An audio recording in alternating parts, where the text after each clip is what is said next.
is Eric from 9 Panel Grid. And we are here today to do, this is the first graphic novel book club that I've ever put together. I've got a book picked for what I want to do next month. But this month we are talking about the book, My Favorite Thing is Monsters by Emil Ferris. And there's the cover right there. And so I've introduced you guys. I'd like to just say hi to the chat real quick, and then we'll dive in. So here is David, Garage Geek. Thanks for being here. Bedoa, thank you for being here. Steve Driscoll, Christopher Parker, and it looks like that's it for right now. So thank you to all of you for being here. All right, let's start off with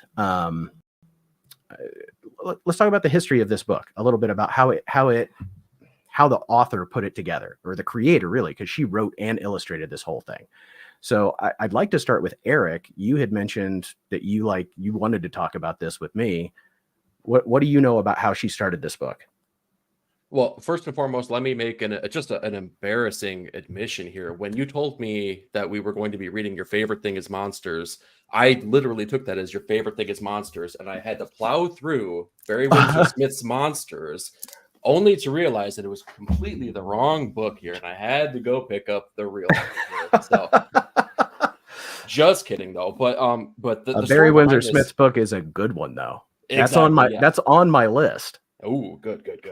The story behind this book is arguably as interesting as what's happening within the book as well, considering that like the trials and tribulations that Emil had to go through just to get this book, made, right? Because it was, to call it a passion project is completely underestimating the things that she had to go through, from contracting West Nile virus, which essentially left her paralyzed, to learning to walk again, to learning to basically duct taping a pen to her hand and completely changing her art style to then get this book made. And like, you would think any reasonable person would say, you know what, like, let's call this off. We're not going to do this anymore. To have like the drive and the ambition to do that, all the while being in destitute, like getting free food basically from like the local grocery marts, like the free food samples.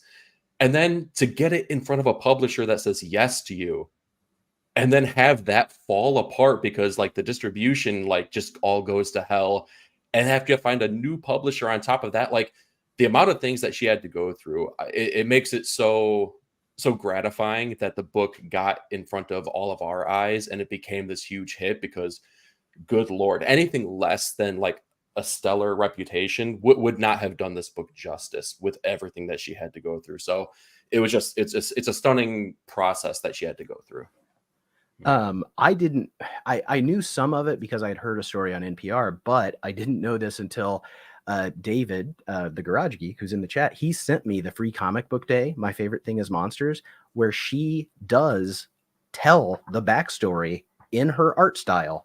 She tells her story about how she gets West Nile virus, and the whole thing you just said about she's paralyzed. She can't move her legs. She can't move her arms. She's trying to raise her daughter. This picture here, where she's like, this is how she sees herself. She's just a disconnected head because nothing else works. She's completely disheartened. And something that she mentions in here is she meets Art Spiegelman, the author and creator of Mouse. And this was her idol. Like he's the person who inspired her to do graphic storytelling. And he gave it his complete blessing and gushed over it. And it just, made the whole thing worth it. Something she mentions is that as the book was about to be released, copies of her book were lost at sea. So in shipping containers, they just went into the ocean. Like, it was tragedy after tragedy for her. Yeah, I think they got stuck in the Panama Canal too. The publishing company went out of business, and the Chinese shipping company seized the boat. So their first release of all of these were stuck, and it took them months and months and months to get them. Yeah. That is crazy. So I have watched I watched an interview with her, and she just seems like a lovely person. Like, she's just very easygoing. I don't know, for somebody to go through everything that she went through like that and to come out and still have, just a kind demeanor. It was incredible to me. So before we get started and like get into like spoilers and specifics, this was everyone here's first time reading this book. For me all the way through. I had started it and had to stop it. Just real quick, like initial thoughts, or at like when you finish that last page, like what's your book blurb? Like how did you feel when you finished it, Mike? Well, I mean, let me start with how I found out about it. Believe it or not, I was randomly like on the internet. You know, you get the Google algorithm knows what you like, and randomly I got an article sent by Men's Health. Not that I'm a healthy man or anything like that. I don't even like subscribe to it, but I got this article, which was clearly a comic algorithm, because they had interviewed comic book creators and asked them what are their favorite publications over the last decade or ever, I think maybe. And of 50 people or so they interviewed, like 25 of them had this book on the list, and I had not heard of it. So that made me reach out to get it. Yeah, I mean, to say, and we'll get into the specifics, but, you know, I heard it was a daunting book. I heard there's a lot of themes in there, and I'm sure Ricky's going to give us the safety announcement in a few minutes, but there were a lot of topics in this that were interesting to me, but I didn't realize the breadth of it until I got into it. So I had to write this down earlier today because didn't want to forget. But the scale of this book, we cover, it starts in 1968 Chicago or so. We have racism, the assassination of MLK, LGBTQ rights and self-identification, the immigrant story, poverty, tenement living, the dying coal industry, the hippie movement, drug use, organized crime, the Vietnam War draft, World War II, the interwar in Germany, the Holocaust, child abuse, women abuse, prostitution, cults maybe, human sacrifice, family dynamics, absentee fathers, cancer, death, grief, loneliness, child bullying, and then the good stuff, classic art, modern art, B-movies, monsters, and comic books. And all this is from the backdrop of an 11-year-old girl trying to solve a murder mystery. It's 700 pages over the 2 volumes that a woman did with a ballpoint pen. So getting into this book and hearing what people wrote about it, I'm like, this seems interesting, but man, when you dive into it, I told Ricky this when I just started this book. I had no idea if it was one of the best things I've ever read. I didn't know if it was even good, but I will say it is absolutely one of the most ambitious things I've ever seen. It is unbelievable, the scope and scale and ambition that this woman had in trying to do this, let alone the fact that she was partially paralyzed. So going into this book, if you ask me how that last page had, I mean, I can't even say my expectations were high. I was befuddled by this book, by just the breadth of it and how many things are going on in it. And honestly, the last page, and this is not an admonition of the book whatsoever, I was disappointed. Because as I said, the central spine of this book, the running theme, is a murder mystery, but this book had to get cut in half. This was so big in its scale, they literally could not publish a graphic novel bigger than this. So they had to split it in 2 books. And for most people, they had to wait 7 years between them. Luckily for me, I started reading it this year. The second volume came out in May. So you only get half of a story. So I was excited by it. I'm intrigued by it. Not all of it is amazing, as Ricky, I'm sure, is going to say. We talked about this a little bit. However, I think it's the most ambitious thing I've ever read. I'll leave it at that. Yeah. I think that's a great takeaway. I really do. And I agree with like 99% of it. Ricky, what'd you come away with it? It is a little bit like saying, what did you think of the first 2 Lord of the Rings movies, having stopped halfway through 2 Towers? Yeah. It is not a complete story whatsoever. Right. It's not one of those like season 1 endings where we go, oh, I can't, like, it answered the question of the mini boss, but we still have to deal with the big conflict. None of that happens. It literally almost feels like it ends mid-breath. Right. Like you're okay, now the lights come up, go pee, go get your popcorn, and then come back after intermission. So if you do find yourself enjoying it at any point in time, I'm sure you definitely want to start ordering the second book before you finish it. It is a beast. I record every year the books that I read every year. I'm a nerd like that. I like my lists. And I added this to my list of books I read this year because it's legit. Really, there's a lot of reading. There's a terrific amount of reading in it. I will say, if I can make any point for anyone listening or for anybody interested in this book, I literally just did a video last week and the week before, so it's fortuitous, talking about the spooky season and me wanting to give recommendations to the audience. And so I said, hit my comment section. I'll give you recommendations based on what you say.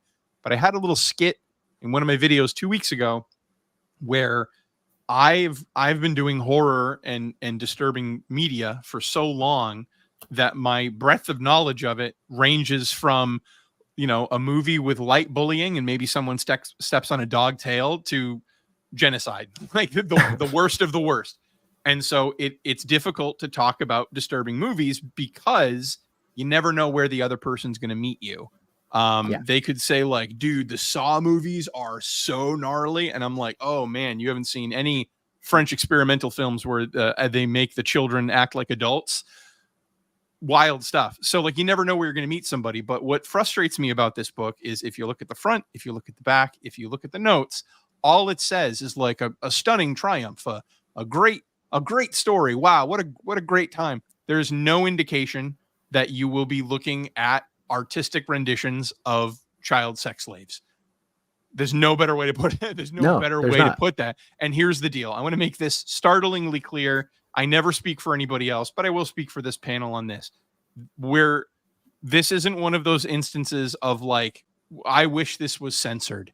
And I'm sure everybody else feels that way too. Nobody's talking about censorship. I do think it is healthy to warn your audience that if they're buying a record, they at least know it's a country album. If they're buying a rap CD, Right. They should at least know it's topically a rap CD. And in this is, I would put this up there. This is disturbing media. There are moments in here. There are things that are drawn happening between children who are both slaves. That it's brutal and it's not wholesome. It doesn't make you feel great. And the character telling the story had a tragic ending. So it is what it is. But like, I'm here to talk about the art, here to talk about the story and everything in that, but just understand that like, you're not a weakling if these topics turn you off. You're not a bad person. You're not unintellectual if you don't get it. Like, I'm not putting on my academic hat and being like, if you don't like this drawing of a naked child, then you're a monster. It's not what or you're dumb. I'm not saying that. I'm saying proceed with caution. Like any good art, it is in fact kind of dangerous in that way. So, you know, I'm going to talk about it academically, but know that there is some sensitive stuff in it that you might not dig. And to piggyback on that real quick, there were many nights where I was reading this, and it took me a while to get through, a lot longer than I thought it would, because I thought I would sit and power through. There were many nights, especially when I would hit those points, that was a wall for me, and I would stop because it just got too heavy. Like I didn't want to go any further, even though on the whole, I very much enjoyed it. You know, as a piece of art, it's unreal at times how much is there, but there is so much there. It was hard to take. What makes it hard, unfortunately, those parts, the most harrowing parts, are integral to understanding the characters in the story. I mean, they're critically important. You can't skip them, you know, like you have to kind of power through. Again, to piggyback on both of your points, my wife saw this book. Like we ordered it on Amazon. She's like, this is incredible looking. I'm like, yeah, after I read it, you'll check it out. And about a third of the way through that book, I was thinking, my wife ain't going to read this book. There's no way. There's parts that I know are stopgaps for her that she would have a hard time with, you know? And I told her about it and she's like, yeah, maybe not. Maybe she'll give it a try. But it's one of those books, guys, you know, how it will affect you. That being said, things tend to not bother me, but you're right. There were a couple times in this book, wow, okay, this is not what I was expecting. There's no warnings, and it is so dark at times. It's tough, even for you know, someone who doesn't really have a trigger for this sort of stuff. It's tough. It's a tough read. So I'm happy everyone agrees that we should throw that disclaimer out there, because Ricky, you're right. It doesn't say that anywhere, and I think that is the mistake. In a blurb, if to go back to what you originally said, in a stolen Hollywood blurb, brave audiences will be rewarded. Right. Yeah. I mean, but I don't think you're not brave if you couldn't stomach some of this. It's okay. Sure. It's okay. Eric, do you have anything you want to put on the table before we start diving into specifics? Yeah, and just to ping off of what everyone has said here, because I wholeheartedly agree with all these things, but the book is equal parts triumphant and an astonishing, you know, accolade for the author and for the character of the story, but equal parts horrific and you know, grotesque, right? Like, this is a challenging book that really makes you think and really makes you, I don't know, dive into the lives of these individuals. So I think it's incredibly effective the way that they do that. but again, like it's like, well, Nate, you had mentioned it. Like sometimes this book is not something you want to read in one sitting, and not or two sittings, right? Like there are times where you do. It's important to take that break and maybe understand the gravity of the situation that's happening in the book, and then come back to it, and then dive back in. So it's challenging in the best way possible. Okay. All right. So I would say to anyone watching, from here on out, there will be, as we said, there's going to be some things that are going to make some people uncomfortable, but they are, as Mike said, integral to the story. And also, we're going to spoil the crap out of this because it's just too hard to talk about this and dance around the specifics, because the specifics are that's what in my opinion, that's what a book club is dive in and talk about the things that happened with people who know what happened and what you think that means, or how that affected you. So just to start, sorry, wrong button. I cannot say enough things about the art. And this is the first 2 pages of the story. And this is all done with a ballpoint pen. The colors are done with colored ballpoint pen. The lettering for word balloons she did with felt tip, like Papermate markers. And the variety of lettering that she is able to put together, and the variety of art. Her art is very, well, very varied, but there's some that just looks so like perfect and photographic, and then other times it is very cartoonish or very horrific. There's just so much. But this first page, I every chapter starts with a drawing by the main character, Karen, who's a 10-year-old girl, correct? 10 or 12? Or 11. Yeah. She's 11 at one point. And she's copying her favorite monster magazines from the 1960s. And this is how it opens. And she's listening to Wild Thing by the Trogs on her little suitcase vinyl. Growing up in the house I grew up in, my parents had these things around, like from their own childhood.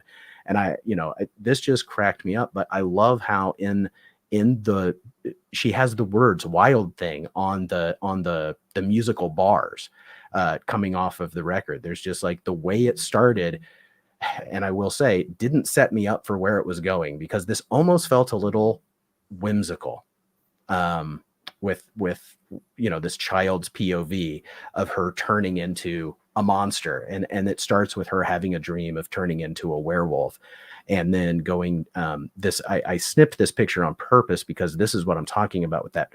Look at the building in the background. The detail that she puts into the architecture is just so precise. I will say that. So like I want to say like 8 months ago, my wife and I went to Chicago for the first time, and we did all the touristy stuff because we're tourists. Don't feel bad about it. And then we went to the Chicago Museum of Art, where she goes in this book, and like it's really cool. Like it matches up with the photos of me and my wife just like standing next to paintings and just like walking around. So her attention to detail and her love for the city really shine through. It really does. And the time period. There's so much great time period. I just loved this, in her dream. We've got the American Gothic homage right here. A lady with an iron. We've got, clubs and pitchforks and torches, rolling pin, and she's, she sees herself as a monster. And that's kind of where I wanted to start our conversation is what do you guys think of this? Why does Karen see herself as this partially transformed werewolf girl? And I will say, at the end of the book, this first part comes right back where she is seeking comfort in the green that's in her mother's eye. Like her mother is her safe place. Her family is her safe place, even though her family is not, necessarily safe. They are loving and they do take care of each other. And so that's kind of where I wanted to start, was with the character of Karen herself. Why do you think, or what is it about her seeing herself as this half transformed werewolf girl? Well, if I can start real quick. Also, Emil Ferris said it took her about 2 days per page to do this book, 700 pages or so, which is unbelievable if you think about it. And I don't know if you guys did this, but because the central theme is a murder mystery, I was always scouring. I mean, you could get lost in these pictures. So many details, text inside, thought bubbles everywhere, looking for clues and stuff. I mean, very rarely, when I read comic books, I read the words, I'll glance at the pictures. I found myself staring at spreads of this book, staring at some of this artwork for minutes at a time. I've never done that before on very seldom graphic novels. I want to point that out real quick. I feel like that's another reason that I wasn't able to go through it quickly, was because I didn't want to miss any of that. Right. Those details. I did want to pore over those pictures and really admire them because they are worthy of admiration. Yeah. But to jump into the Karen thing real quick, I'm sure we'll all share the same sentiment. I mean, you find out through the course of the book, she's with a single mom. The father's out of the picture. She has an older brother. Her and her brother are half Mexican, living sort of very poor in the basement of a tenement building in late 60s Chicago, in a bad part of town. And she's starting to, as she gets into puberty, she starts questioning her sexuality. And I think it's all those things combined, right? I mean, 11 years old is a tough time to be a kid. We all remember. Now put that under, you're in the late 60s in a huge time of societal change, really tough part of town. She's struggling with her identity. She gets bullied at school. She thinks she looks like a monster. I think her safety blanket is this idea she could be a monster because you can't hurt a monster, right? That's the idea. There's a famous song by one of my favorite bands, when you're the demon, if you act like the demon, you can't get hurt. I think she's armoring herself in this idea that she could be a monster. You can't hurt her. But also it's because she's ashamed of herself. She sees herself a little bit how other people look at her, how other people that she goes to school with make fun of how she looks. She likes to kind of dress like a boy, and she has that half Mexican heritage, half her mom's like from Appalachia, I think she says. Yes, her Appalachian eye. Right, exactly. So I think it's a combination of all those things, but I think in short, it represents what a lot of kids feel like when they're sort of an outsider in their own skin. I think, covering yourself in the fur and scales of being a monster is a pretty good safety blanket. Well, yeah, she does say pretty early on that she, like in the monster movies, the monsters are always innocent and kind of, they're different, but they're innocent. And it's the people who are the monsters. The people are the ones who are the ones that go after the innocent monster. And so, there's so many allegories wrapped into that you're right. That, young girl, she's gay. In the 60s, Martin Luther King just dies. She's getting bullied at school. She is different. Every room she walks into, she feels different. So this like external, she's like a depressed Blade, the Daywalker. She has all of their strengths and none of their weaknesses, except she has all of their weaknesses and none of their strengths. And she's like, she fantasizes all the time about like, I wish I had the strength of the monsters. So she walks into a party at one point in the book that she's invited to. And the two moms are being rude to her because the daughter invited her and they don't want her there. And she's like, if I had the wolf powers, I'd tear these bitches apart. And like she fantasizes about it all the time. So yeah, I think the monster, it's like that joke where someone says like, is it A, B, C, or D? And you go, the answer is yes. The monster is such a beautiful allegory for all of these different reasons that like she couldn't look like a normal little girl. And it's important to note, in that book, she literally only appears as a little girl once for one page. The rest of the time, she looks like the third transformation of the Wolfman, like the 1/3 mark before he turns into a full wolf. Her brother even says something about Larry. You're not a half Larry Talbot, right. Which I loved. And I think Mike, Ricky hit us up really quick though, because you're right. She sees when she shows human beings being ugly. They're literally drawn like ugly human beings. They're not monsters, but her friends, people who are in the same boat as her, like what's his name there? I give it Franklin, right? Franklin. He's a black kid. He's scarred. He's gay. He might be trans, in fact. But she sees him as a Frankenstein because Frankenstein is the big, strong protector. Again, and then she has a friend who's kind of waifish. She draws her like a ghost. In her mind, Ricky, you're right. The monsters aren't the bad guys. It's the people. And when you see ugly people, she draws them as ugly human beings, and the monsters are the good guys. So it's funny that like I didn't take many notes, but Mike, one of the notes I wrote down was the monsters as armor and monsters as heroes, because I think she's not only armoring herself, like you said, she's armoring her friends as well. And when we do see, there's a very early on right here when they're going into the cafe after Anka has been murdered, the way that she draws her family, the way that she draws Dee's, the way that she draws the mom, they are beautiful and they look kind. And then look at the woman at the bar who's yelling racist stuff at her brother. She's a monster. And then again, when they rescue Anka from those men who are trying to assault her, she draws them as cockroaches. You know, she shows the real monsters how they are. But then this guy, this Peter Lorre looking guy, who's the ventriloquist, he could look like a monster, but he doesn't. He looks, you know, his monstrosity or whatever, again, it's armor. He looks somewhat charming. He looks a little bit harmless. He looks odd, but he doesn't look scary. And she does the same with Anka by making her always be blue.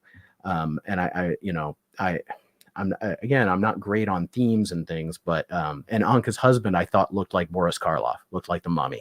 No, absolutely. And when she's going through the city here, I also snipped this picture just because I think Karen sees just like lovely humanity in people that would otherwise be like, you know, a little vilified or treated poorly by society at large. But that she doesn't see that. That cross-hatching though, Jesus wept. Like, how long he drew each one of those figures 15 times with the amount of cross-hatching in that image. Good Lord. Mm-hmm. And that's, I mean, I would not be surprised to find out that took well more than 2 days for pages like this. Mm-hmm. Like it is like, it's just amazing.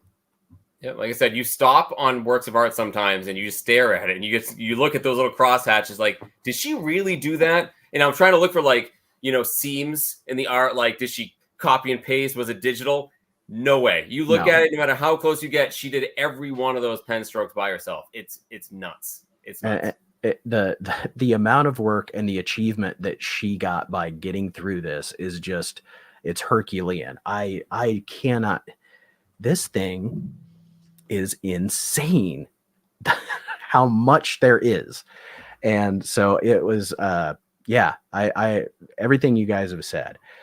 I wanted to show real quick, just because, again, like in the beginning, I was a little, it doesn't set you up either. Going back to Ricky's points about like all these horrible things that come up later, I feel like when it first starts, it doesn't feel like these are the things that are going to happen. And what I mean is, her Valentine is one of the funniest things I've ever seen. I want to know if there's a true story behind that, where she took the macaroni and made it, you know, I wanted to give you my heart, but all I had was this ventricle.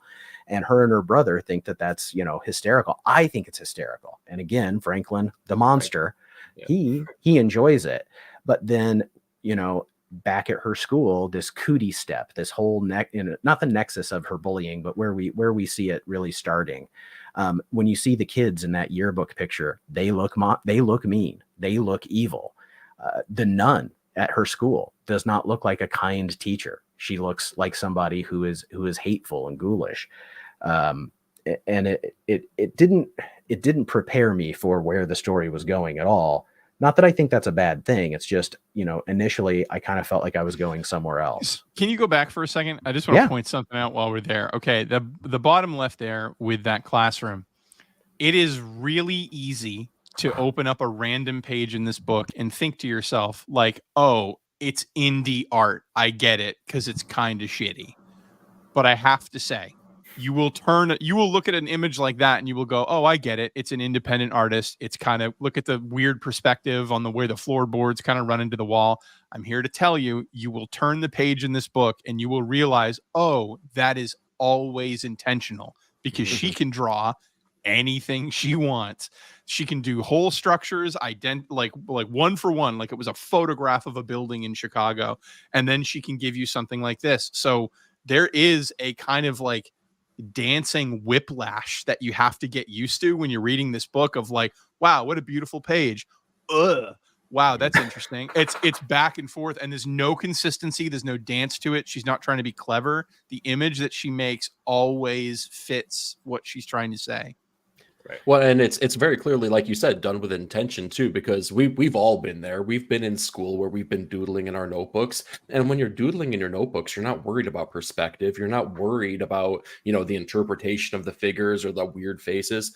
It's just, it is what it is. So I love the fact that it's allowed to have those imperfections as well. It's so true to what it's trying to be.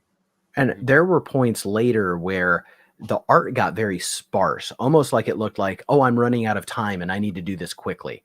Mm-hmm. But it, like Ricky said, no, it was intentional. It was part of the mood that she was trying to get across at that time.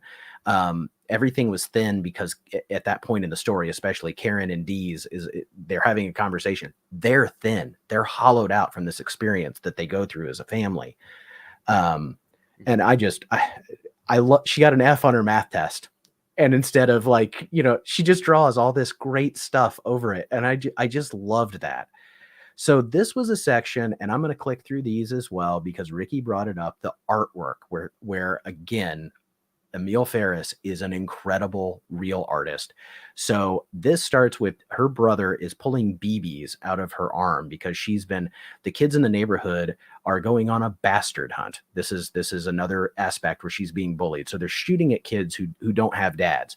So even in this tenement of Chicago in the 1960s, this was still a problem. If you didn't have a dad, that made you a target. And he pulls the BBs out and then and I didn't understand any of this because I am not an art guy, but I'm smart enough to know that this is some smart shit. So he takes these BBs and shows how, by overlapping these circles, you create these mosaics, and that becomes these ratios that you find in art all throughout. And then this is where, like, her world is opened up by going to this museum with her brother. So those steps on the right, so if you walk in the front doors of the Chicago Museum of Art, on the left is like like down a hallway is a ticket counter, and in front of you there's like security in front of these big ornate doors, and then they'll scan your ticket if you already have one, and they'll let you in, and then you're immediately met with that stairway, and that way goes up, and then that way goes down. Down goes to the like classic art, as in like, stuff we've found on ships at sea. And if you go up, that takes you right into modern classical. And it's like, it's right there. So like you just see on the bottom left-hand corner, it looks like she's drawing the Goon.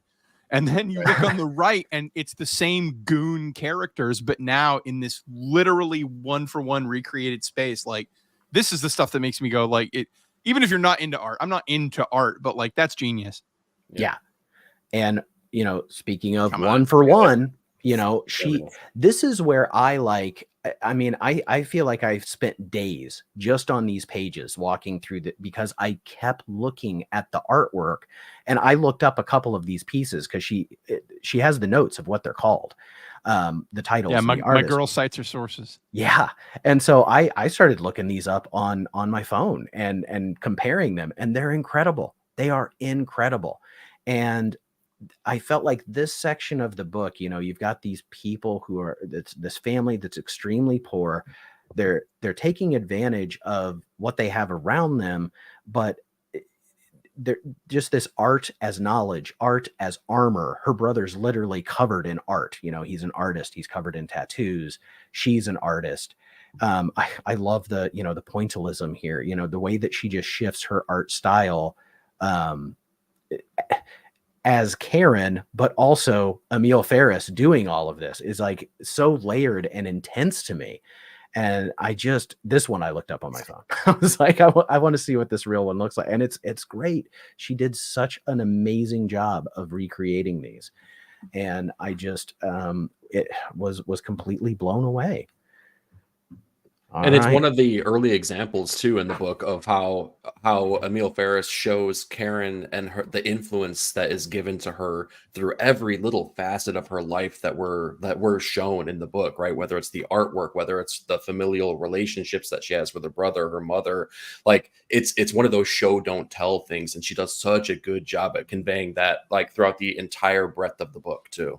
While we're here, can you make me big for 1 second? Because we're talking about the art, and I wanted to I caught this earlier today, and I'm like, you did not. Okay, so at the beginning of every chapter, it's a different horror magazine, different horror comic, and it gives you the date. So it'll be like April 6th, 1968, whatever. And so here she's hanging out in her brother's room, and if you look, she's reading a Mad magazine on her stomach. Mm-hmm. Okay. And the brother even calls it out. I'm trying to see if I can. Okay, yeah. So the brother even calls it out and says, like, hey, don't fold my Mad magazine. Like, I want to keep the back pristine.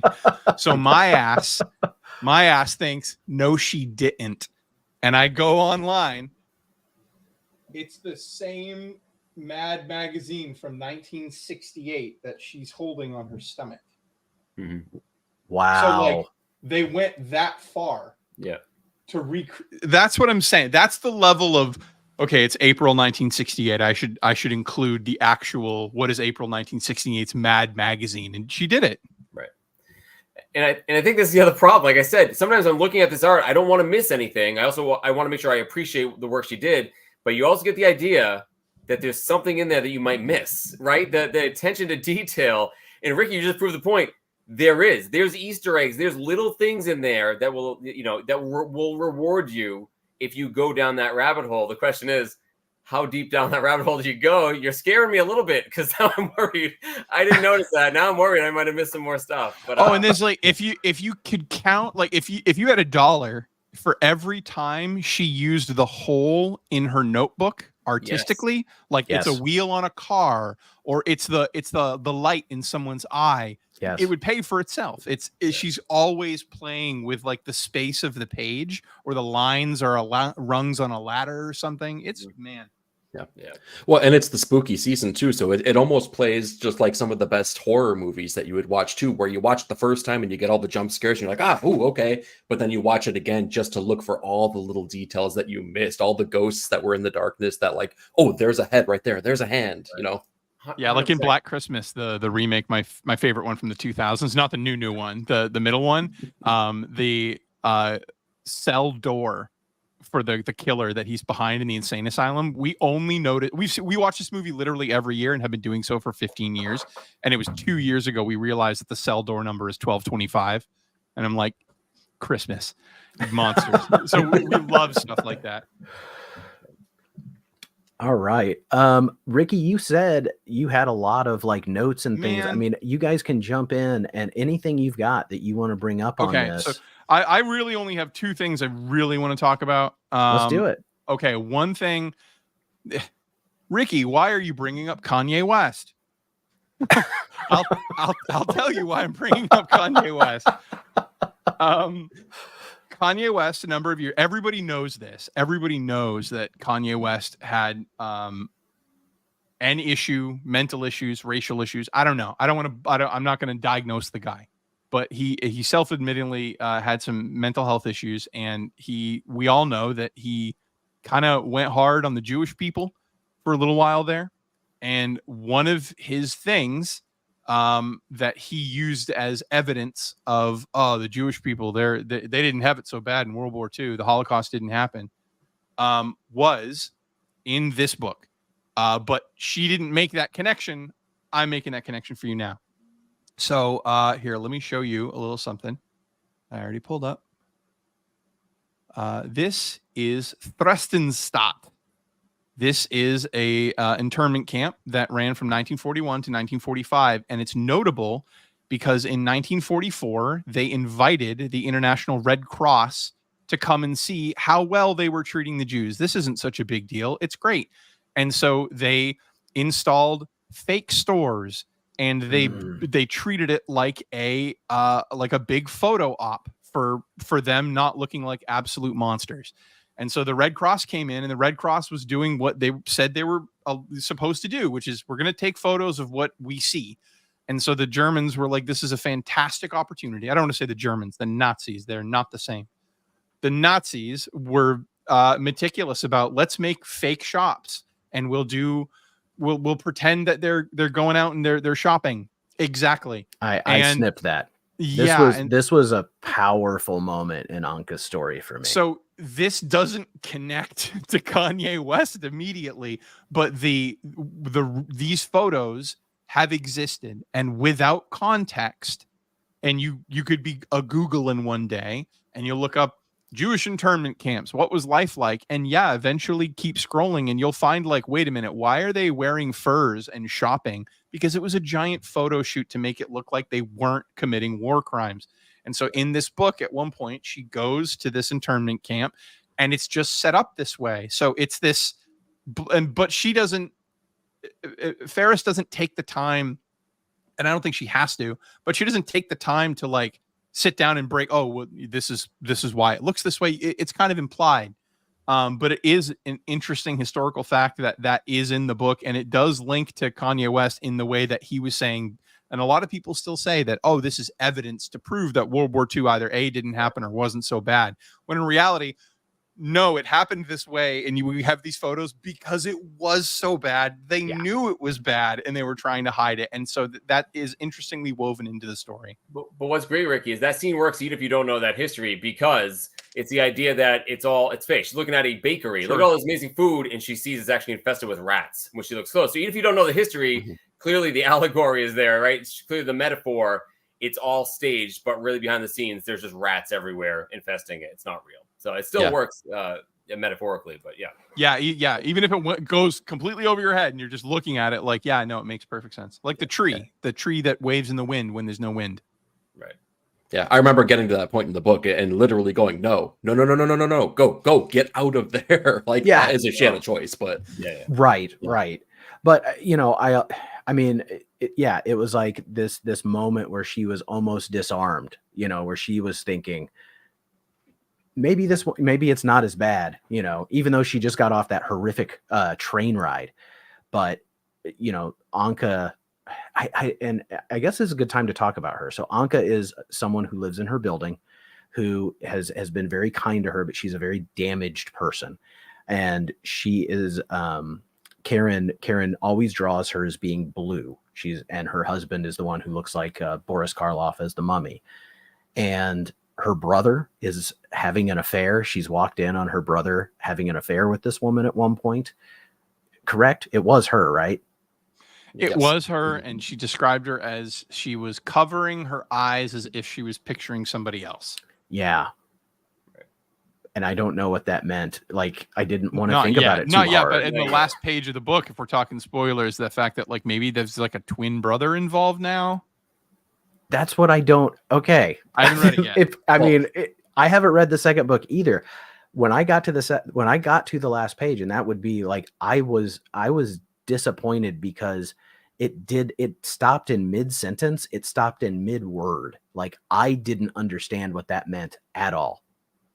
I think we could also make a safe assumption that Anka probably has an unhealthy relationship with sexual things. You think? Right? So maybe, just maybe. So covering her eyes, it's not a stretch. So I have a quote from the book that actually not only does this explain the entirety of Anka's character, speaking for the men's, my entire life you hear, even at a young age, you hear words like slut, tramp, and stuff like that. And I just assume it means loose person who has lots of illicit sex. You know what I mean?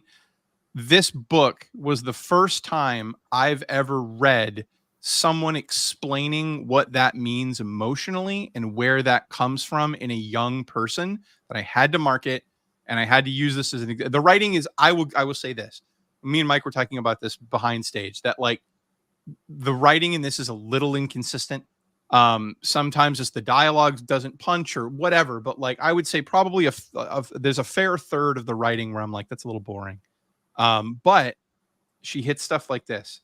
There are secret words unspoken that follow from a mother to her child. It starts when the child is inside her.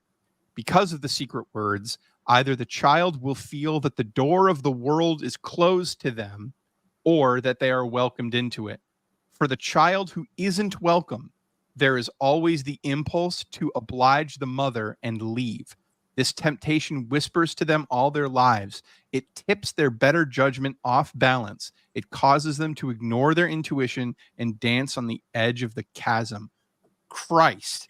So like, if you've got a mother who like doesn't make you feel welcome into the world, you will always try to leave the safety of the nest and run towards the unknown, even if everything in your body is screaming at you to stop.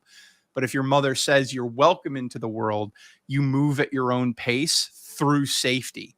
And so it's like, this girl was programmed at a young age to make impulsive and dumb decisions. That's what she's saying. She's saying there's not so much agency as we would all like to believe, which takes a little bit away from us and puts it a little bit more into genetic fate, I guess. That makes me totally reconceptualize the relationship that Karen has with Missy as well, because of Missy's relationship with her mother, where it was like, I won't say thinly veiled, but it wasn't, I guess, put forward the same way that you kind of expressed that way. That's really interesting, though. Yeah, if her mom is making the world an unwelcome place, that means her daughter is going to run full force into things like horror. And so that's maybe one of the reasons why, like, the Pink never took. Yeah. Yeah. Mm-hmm. That's great. And I do want to point out, we're talking about Anka a lot. She's there's no spoiler here anyways. The woman on the front cover, again, immediately the murder mystery is her, right? You find out immediately she dies, right? And what's so fascinating about it, and where I think the book took a turn for me, is I didn't expect to get any backstory really about her in the depth we do. I would say a good third of this book through means I don't need to get into, but you find out a ton about where she came from. You find out about her being raised in Germany. Her mother made some really bad decisions, between the world wars, and she was brought into this horrible world. She didn't get the love she wanted, but you find out some pretty amazing things about her. But one thing I want to bring up, and I wrote a note here because I remember thinking it when I read it, you get incredible detail, harrowing detail of the stuff she's gone through in her life. But I'm asking you guys, did you ever get the impression that she's an unreliable narrator? Because I think it's intentional, and I think it's clear. There's a couple things she goes through, which you're like, well, that couldn't have happened. That doesn't make any sense. There's a couple things that are borderline supernatural or bizarre. There's a story where she gets sold to like a secret cult, and then the series of events that happen in that is so bizarre and so strange.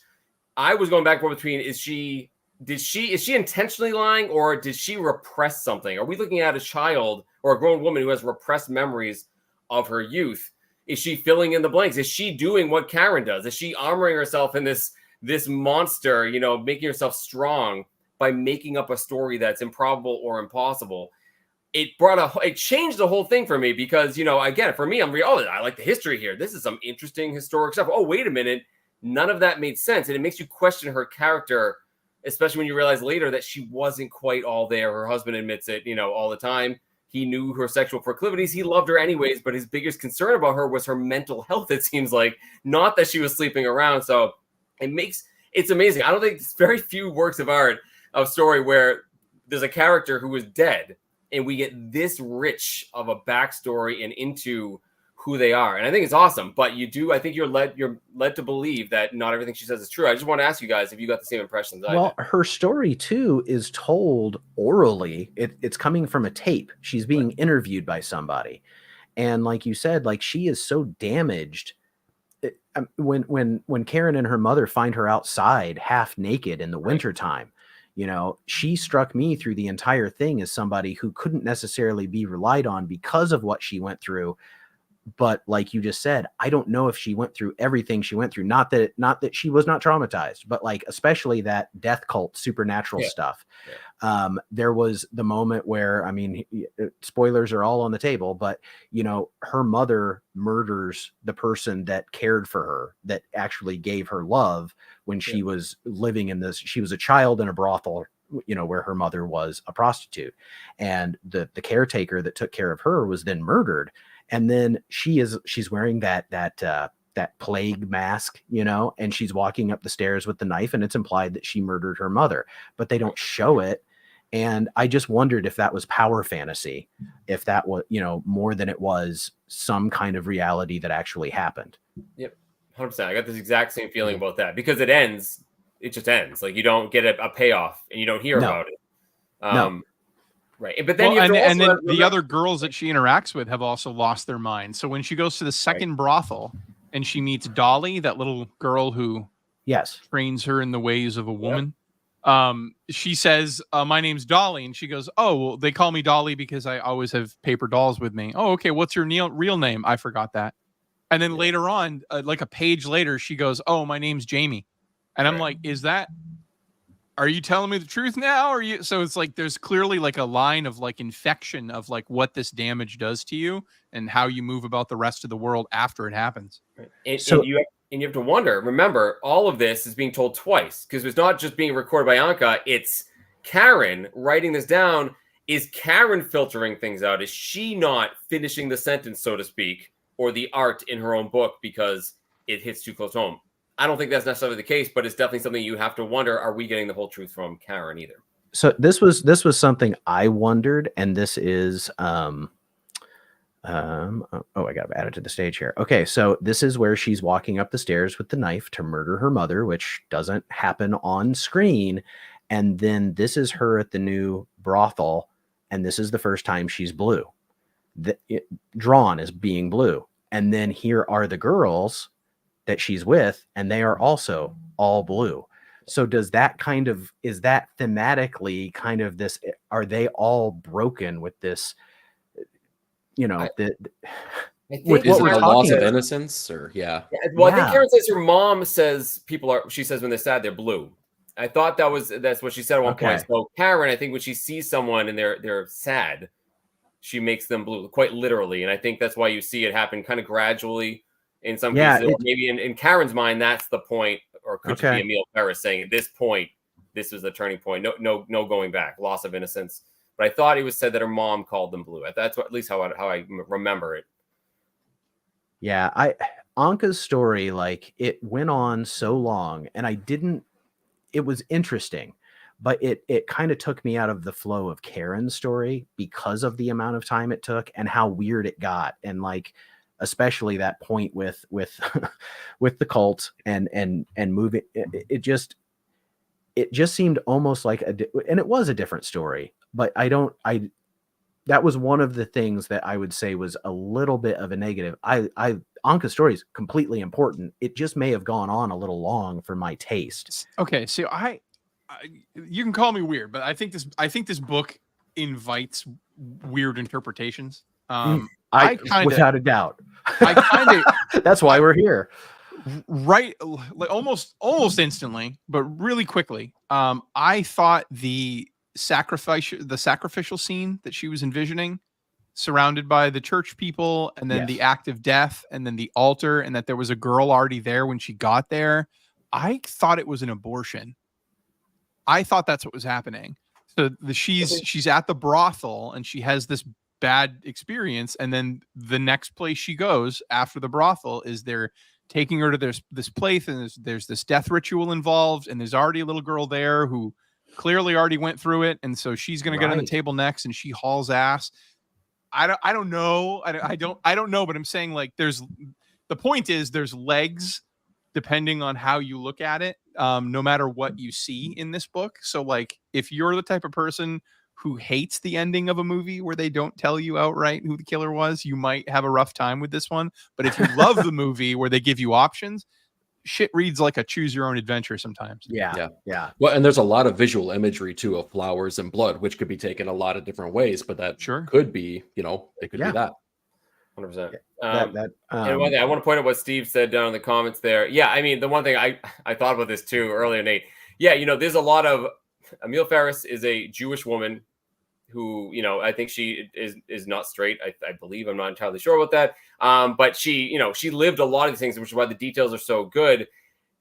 We maybe are not equipped to answer a lot of these. This is the interpretation of four. Presumably, we're all white guys, middle-aged white guys, kind of looking at this book as a graphic novel. We might be missing some stuff. I thought it's worth pointing out, Steve. That's a great point. I thought about it earlier. But again, I think this book works on a lot of levels for a lot of different people. And just because we maybe don't get out all of it, we are trying. So I think that's a great point, though, Steve. I want to point that out. And I agree, Steve. If I knew more women comic book YouTubers, I certainly would have invited one. And also, like, had I known when I picked this where this was going, I might have had some second thoughts. I'm glad I didn't, to be 100%. Honest. Like, I think this is worth talking about, no matter who the crew of people you've got around you talking about it is, as long as we're all honest about what our own, like, limited, But I think it's also good. I mean, the whole point of reading is to sometimes feel uncomfortable and be put in shoes that you would never walk in. Oh my God, there's nothing in this, nothing even remotely resembling my life. Maybe being a poor kid when I was little. That's it. I don't relate to anything in this, but it still pulls at every feeling I have. So, I mean, that's why we read books, right? To take us outside of our comfort zone and what we know. I think I do identify a lot with Karen's escapism, with her obsession with monsters. You know, I'm not obsessed with monsters, but I think all of us are obsessed with 4-color heroes and you know, fantasy of different you know, we all have those fantasies that we dive into, and that was one of the things that really endeared me to her, was how she didn't get lost in her fantasy, but it was the comfort that made the pain worth it, and bearable.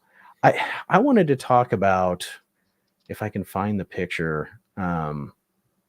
Sandy, you had a picture of I Sandy? do have a picture of Sandy. Yeah, we had to talk about Sandy. I want to talk about Her Sandy. little dead friend. Yes. Okay. Oh, so gosh. nobody missed that. I have a note here saying, I hope you have a picture of Sandy, and you do.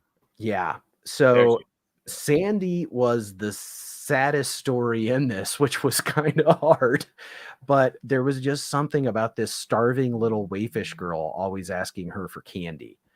And so Sandy is, in my opinion, not real, right? Yeah, Like, yeah.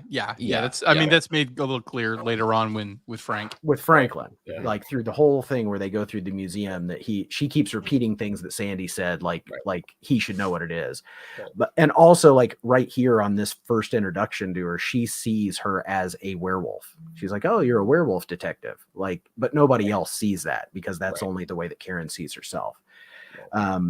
Yeah, and it's where she comes into the story. Her relationship with her best friend Missy has just fallen apart, so Yes. she needs to basically manufacture another friend to confide in at this point. So again, it's a very timely appearance of this character. Again, in the very beginning, though, it's not entirely clear. She seems like she's there, but as the story goes on, I think it's pretty clear. Yeah. And so I don't have pictures of this, but then later when they go to Sandy's house and Sandy tells her story about her family coming from the mines, and her parents were killed by you know, the Union Busters, basically, and by the mine owners, and she's living with aunt and uncle who don't feed her.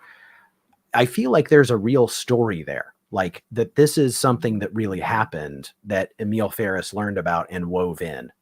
And it's true, and that stuff did happen. And actually, there was a lot of people from Appalachia that moved to Chicago because of that. They tried inserting them into this life, but they were really poor. But remember, her mom, Karen's mom, was from Appalachia. So I was wondering, like, she wouldn't know that, right? Emil Ferris would know that, and us as the readers with Google would know that, but she wouldn't know. Karen would know that. So I was wondering if Sandy, the story she manufactured, is her mom's story that she found out. She heard it secondhand from her mom telling her life story. I wasn't entirely sure, but it seemed too coincidental that they were both notably from that same sort of poor coal areas of like West Virginia and Pennsylvania. So I thought that was interesting. Top right text. Her dad worked in the mines. That's weird, because Sandy looks pale, like she's been living underground for a while. She did. Yeah. You did. She all the way did. Well, and is it on this page somewhere? She's like, you know, her hug was cold. Like everything about her was, you know, she. Sandy gives the coolest, I mean, coldest hugs. Cold, bottom there, line, okay. bottom Is line. it There it is, because there it is. she's not real, or is it because she's imagining her as like a zombie? She thinks of her as a ghost, as another monster. It's not entirely clear, right? But I'm pretty sure she's not real. But is she also supposed to be dead? Her name is written in bones. I mean, they're laying it on pretty thick. I don't know.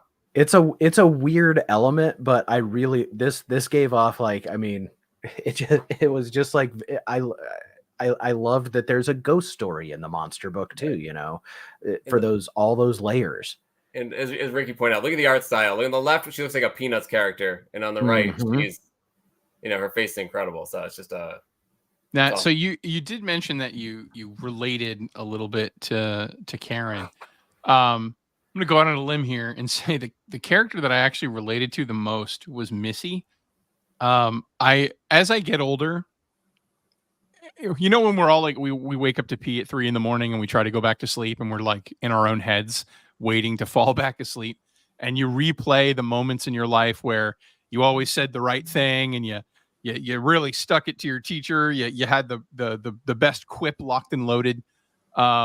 Missy, the reason why I relate to Missy so much is because I don't like to cast myself as the hero when I think about like my past. And so I absolutely can easily slip back into the mind of like a 9-year-old Ricky doing the math in my head of I can't sit with him because he's not popular. I can't sit with her because she gained weight over the summer. I can't sit with him because his dad just got a pool.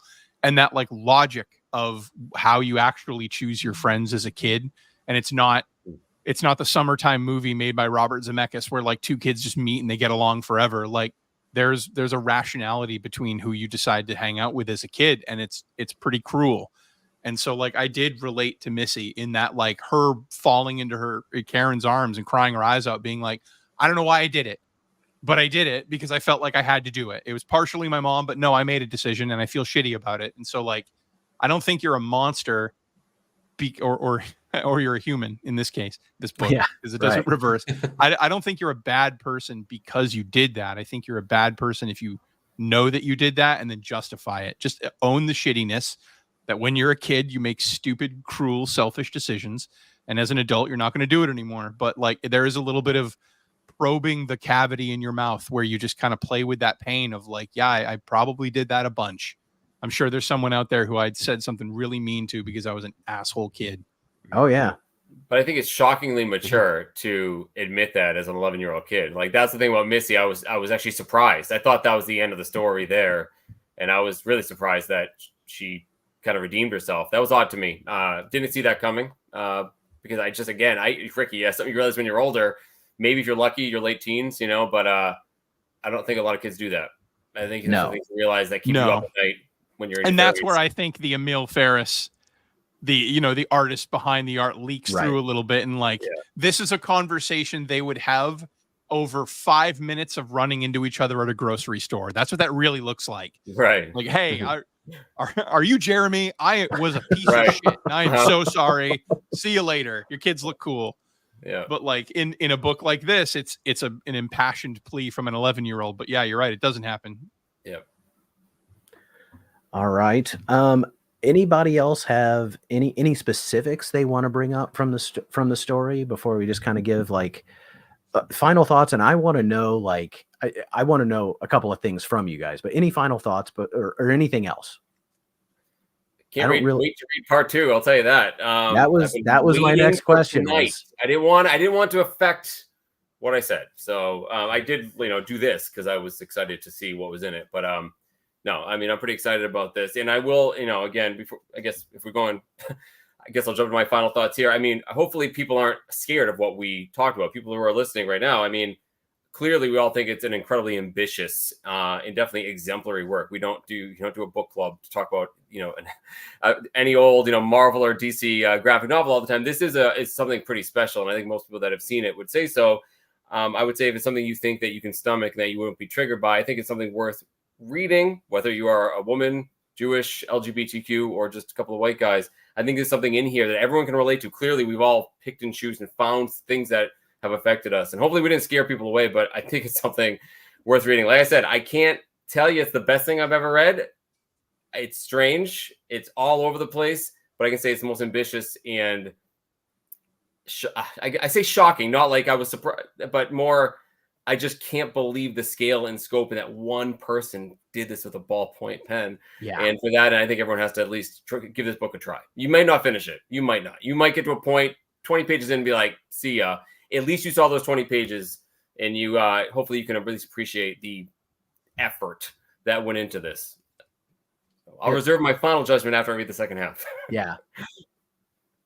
Eric, you got what's your final thoughts on My Favorite Thing Is Monsters? I think it's an imperfect masterpiece. I think that's, I mean, just like we talked about, the fact that all four of us could get together and discuss this, given the fact that there's not a lot of ins for us to kind of relate to these people, but yet we found these relationships that we can have with the characters and their experiences and how that kind of correlates to things that happen in our lives. I think it works for just about anyone as long as you're along for the ride. It's a challenging read, like we all talked about. There are times where you're going to be uncomfortable, but I think it's a worthwhile ride to take. And I think that anyone of an age range, I guess, because obviously it's not for children, but like anyone of an adult status here is going to find something to take away from this. I think it's totally worthwhile. Ricky? us comic book nerds buy a lot of dumb shit. We buy a lot of repeat issues, and we buy a lot of variant covers, and I will not tolerate someone going on Amazon and going, oh, $25. I know for a fact, if you're watching this, you have bought way dumber, more expensive shit than this. And even if you start reading it, you don't like it or whatever, like I'm telling you, just flipping through it and just looking at it, it is beautiful. It's effectively a coffee table book that's worth reading. I will say this in also with all of the warnings that we gave about content. This is a book. There's never been a more underlined book in comic book I think I could point to. This is reading. If you've ever gone back and tried to read like Silver Age Spider-Man and been like, wow, that's a lot of words, get ready, bucko. But like this is actual reading. So if reading, I don't know why you'd be here in a comic book space if reading isn't your thing, but know that you will be actually reading. Well, I appreciate you guys so much, because you have said everything I would say so much more eloquently. I found that at times, it was imperfect and it meandered. And Ricky, yes, I agree that like the writing was uneven, but all of that came from that one person, and one person creating this whole thing, in my opinion, makes it worth an exploration. And the art alone is enough, but there is like what I didn't understand. It made me think, even if I didn't understand it completely. I mean, this thing stuck with me, and I've been thinking about it, since I picked it up and started reading it this whole month. And I don't think that's going to stop, because like Mike, I'm on to volume 2 here very soon. Mm-hmm. I've ordered my copy. And when it gets here, I'm going to read it. And I would recommend it. I would recommend it to anybody, as long as I felt like it wasn't going to bother them and they were somebody who was like Eric said. I wouldn't recommend it to a kid. I wouldn't recommend it even probably to a younger adult reader.